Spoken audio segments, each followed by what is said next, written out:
আসসালামু আলাইকুম, নমস্কাৰ।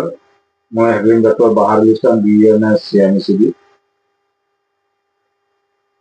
And sex therapist.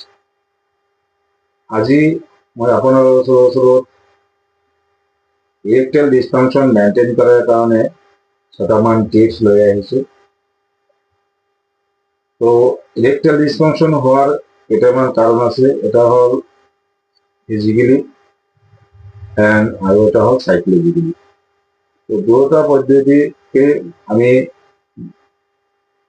যিটো আমাৰ 6টা টিপছ দি আছে, দুটা পদ্ধতি আপোনালোকৰ পদ্ধতি মানে দুটা কাৰণতে দুটা কাৰণে আপোনালোকৰ মেইনটেইন হৈ যাব।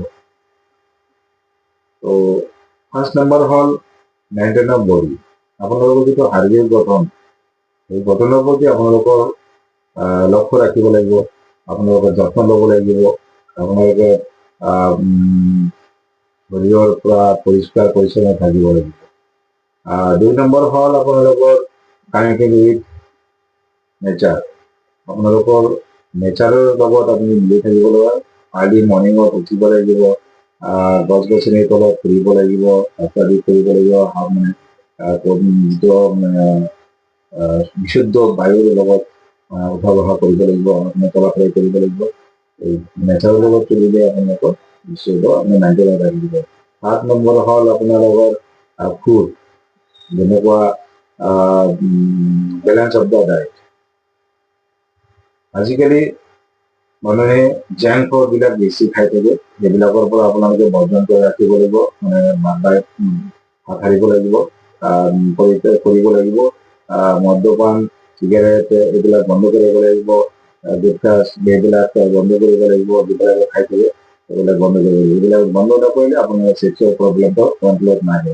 আজিকালি যিটো বস্তু মানে গুটখাবিলাক খাই আছে, এইবিলাকত ছেক্সুৱেল প্ৰব্লেমটো 100% হৈয়ে থাকিব। এইবিলাক যদি বন্ধ নকৰে সেইটো ছেক্সুৱেল প্ৰব্লেম নহয়।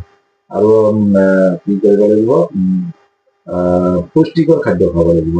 যেনেকুৱা পুষ্টিকৰ খাদ্যৰ ভিতৰত আপুনি যিবিলাক খাব পাৰে, আপোনালোকৰ বাদাম, তাৰপিছত আপোনাৰ হানি, আপোনালোকৰ যিটো টাৰ্মেৰিক, হলদি যিটো কয়, হলদি আৰু গুড়, এইবিলাক মিহলাই ৰাতিপুৱা আৰু ৰাতি খালে ভাল এটা উপকাৰ পাই যাব। 4 নম্বৰ হ'ল ফাষ্টিং। আপোনালোকে ফাষ্টিং এনেকুৱা উপকাৰী বস্তু এটা, ফাষ্টিংটো ৰেগুলাৰ কৰিবলৈ চেষ্টা কৰিব। মিনিমাম 16 ঘণ্টালৈকে আপুনি ফাষ্টিং কৰিব পাৰিলে ভাল। গতিকে আপোনালোকে সদায় যদি ফাষ্টিং কৰি থাকে, তেতিয়াহ'লে ফাষ্টিং হ'লে আপোনালোকৰ যিটো বডি যিটো